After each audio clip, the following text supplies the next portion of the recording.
In that pamphlet that I was referring to at the beginning, The New Dispensation, Swami emphatically states that he deplores sectarianism,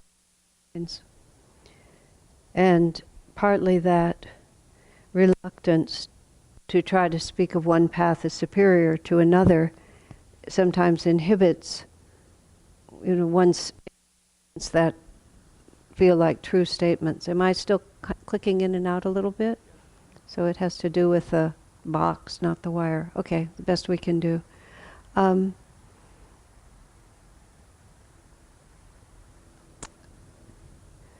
But he still writes, he said, Master himself said that his incarnation was what he called a special dispensation. And the way Swami described that is, he said, in the sea of Maya, every so often there appears a circle of calm in which it's easier to perceive divine grace. I asked Swami when he said that, do you mean souls actually get more than they deserve?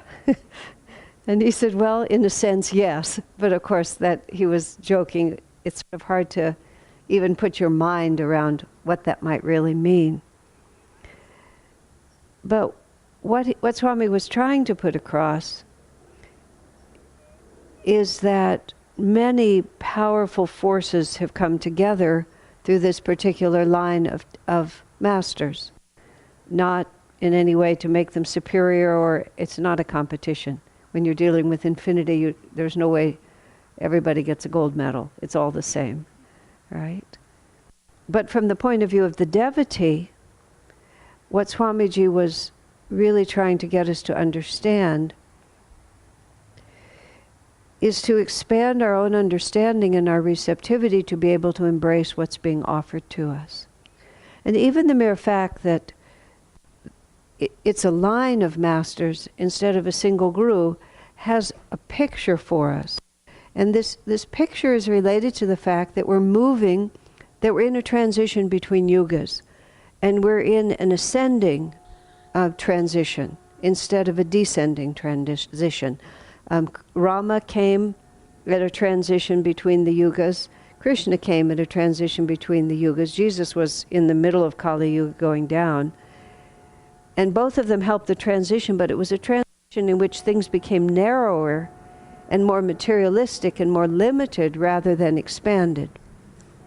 So what's happening when we're going from Kali Yuga to Dwapara in an ascending cycle is that much more can be embraced and included in the spiritual life.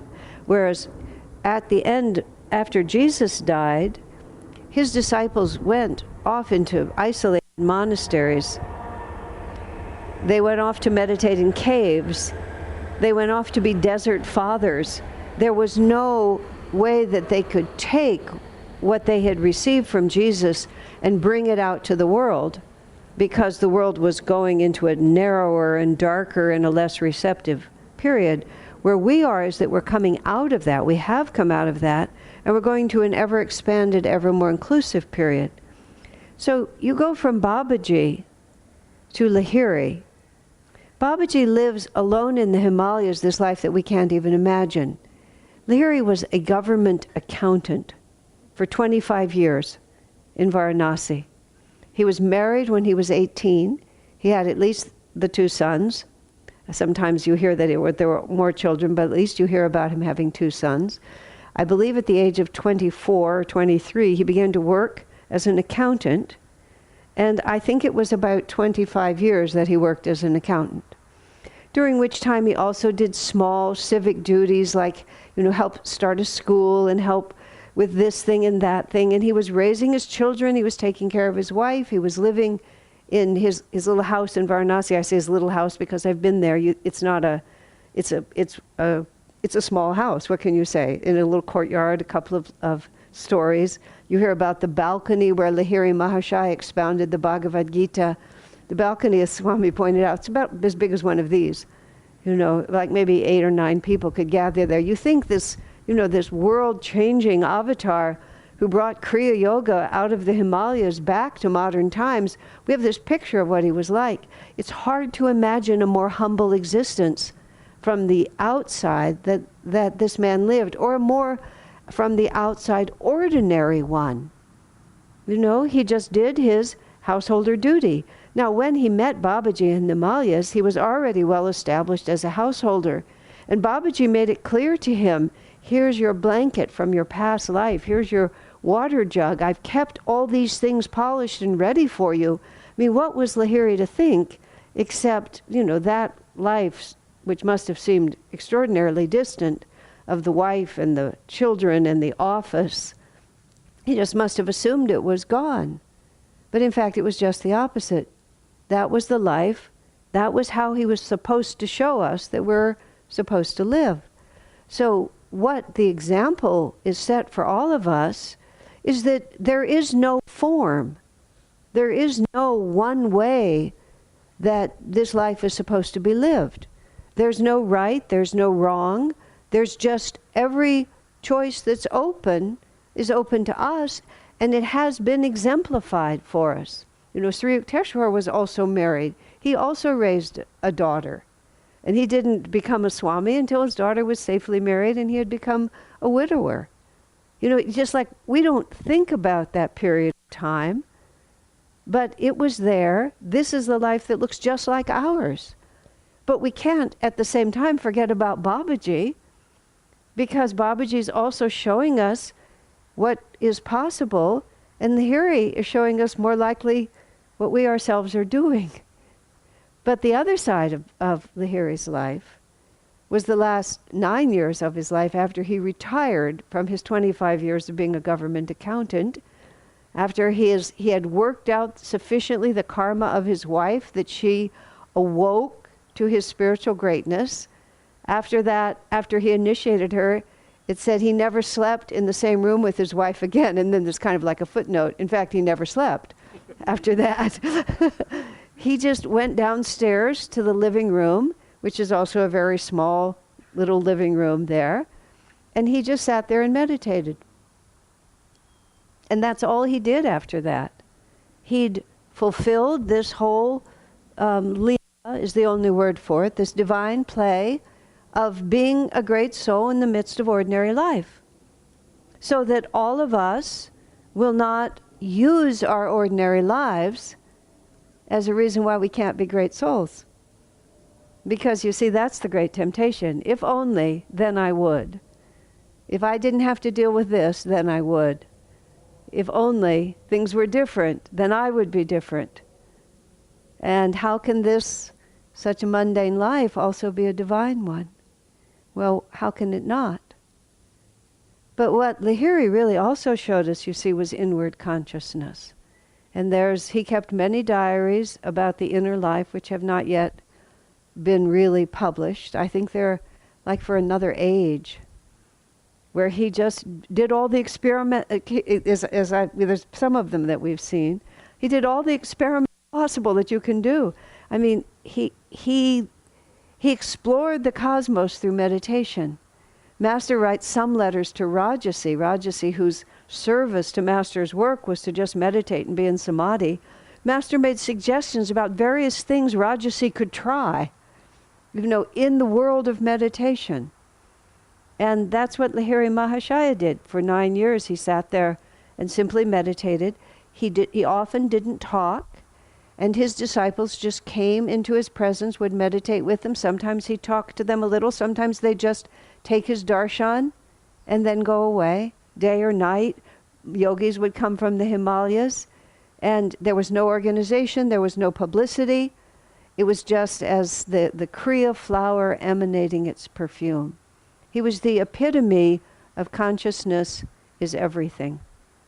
How we express what the form is makes no difference. The only thing that matters is who we are inside ourselves. You know, at various times in my life, traveling around, I've only and always been on this path. I'm not one who had to go through, you know, a lot of searching. It came to me early and I have stayed with it. But in the course of travel, I've met other spiritual leaders and been to other ashrams, not personally, but I've been to other ashrams, I've seen other paths and so on like that. And it's not that there's not greatness out there. There is, of course, enormous greatness out there. And when one finds one's own path, it's because it resonates. It's just as simple as that. It's not like it's better, it's simply mine. Swamiji put it in terms of, I'm not going to argue that my mother was the best mother of all mothers, he said, but she was my mother. And that made her perfect in my eyes because she was my own. And so it's the same with our spiritual path. We don't have to compare it. We just know that this is mine. But it's also mine or yours because it suits us. And so oftentimes I've been to other ashrams and the people who love them. But I always think to myself, I'm so glad we have so many choices. I'm so glad this path just allows so many of us to be so diverse and yet still be dedicated to it. And at different times and different stages of our lives, I remember I had this small trailer for a number of years when I lived at Ananda Village, and I had a little bed here and there was a shelf above with all the pictures of the masters, and literally one time in the middle of the night, the picture of Babaji just flipped off the shelf and landed right on my chest like this and woke me up. You know, it just, nothing else fell, nothing was disturbed, but he just jumped off and landed right on my chest with a thunk. And I thought, I think there's a message here. You know, it was not like a brilliant thing that I had to figure out. And it was a time of more intense renunciation than other periods of time I've had. So Babaji says, this is what I need. And then there are other periods of our life where we are duty bound. You know, we're duty bound. We have children to raise, we have money to earn, we have households to care for, we have parents that we have to see through the end of their lives. All of these things which can feel like they're an interruption. But when that period of our time comes and we're tempted to think, if only, then we just turn in another direction. And we find this subtle, hidden vibration of Lahiri, where he was magnificently drawn to the Himalayas in one of the most dramatic stories in that book, except for the others about Babaji. You know, just taken to this place and the palace is materialized and he receives this initiation, and then he prays for all of us. Babaji says, you know, this technique must be hidden. Only those who can renounce everything are allowed to learn this Kriya. And then on our behalf, Lahiri says, oh, come on, that's going to be so few. You know, the suffering others would be so helped if they could have it. And then, of course, it's all just a leela for our sake. But Babaji says, through you the divine has spoken. And so even that example of compassion for the effort it takes to live in this world with an elevated consciousness. And that's compassion not only so that we can feel that God is reading our hearts and He understands, but so that we can look at ourselves with that same compassion. Because oftentimes that's the hardest part, isn't it? You know, we have this idea in our mind of who we're supposed to be. And sometimes it's an endless conflict with who we think we're supposed to be and the everyday evidence of who we actually are. And it's very tempting on the spiritual path to go to war with yourself and somehow thinking that that's going to bring us what we want. I warred with myself for many years, and I finally got it down to a very clear picture, which is some part of me thought that there was a far better version of me that was just hidden in the closet. And if I just kept really refusing to be nice to the one who was showing up, then that at some point the really perfect one would just hop out of the closet and it would all be settled. I mean, that's a little complicated, but that's actually where I was. And then one day, the only phrase I can use is, with a sickening thud, it occurred to me that this was the best one of me. Really. And it's moments like that then you think, well, Lahiri Mahasaya was a government accountant for 25 years. It's kind of hard to think of something less glamorous. I mean, I wasn't there, maybe it was, but it's hard to think of it. Just getting up every morning and going and doing a job that has very little sparkle or glamour and that you can hardly call your destiny. But that's where we find ourselves, don't we? Tremendous amount of life is really mundane. And even the best of circumstances just have that part to them. And actually, that's really what defeats us in life. I mean, some people are broken by great dramatic tragedies, but most people are broken by the sheer mundaneness of it all.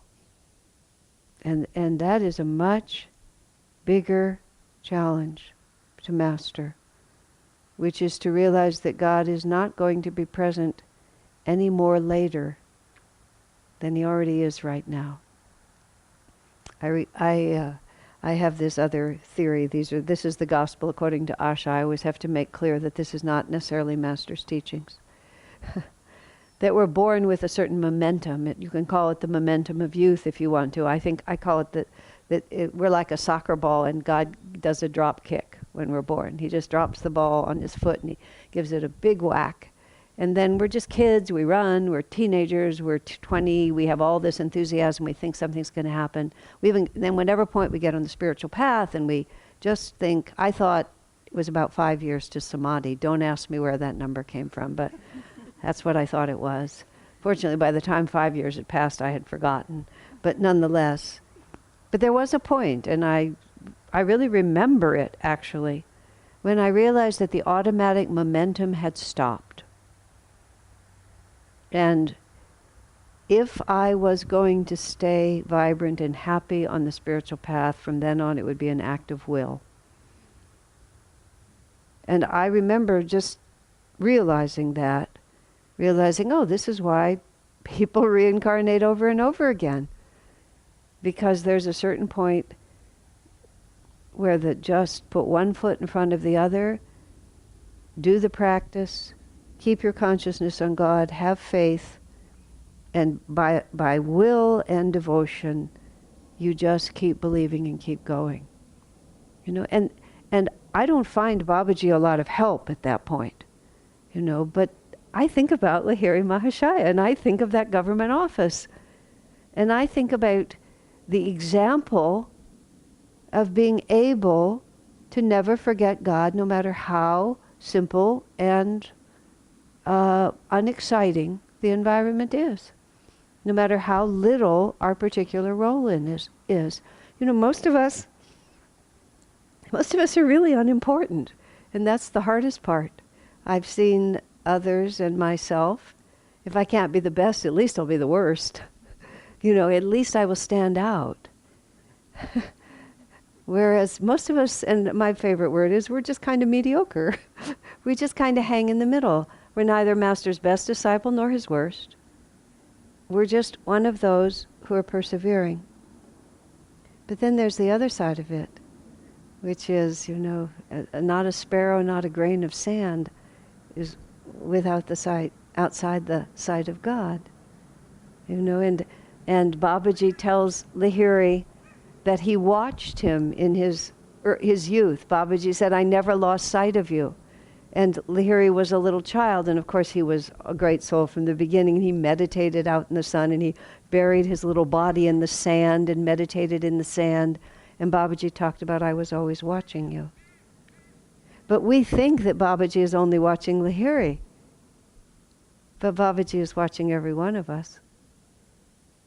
And what you have to understand, which is so important to understand, is if the worst of sinners moves an inch toward God, it's as glorious a moment from the divine point of view, because someone is turning toward the light.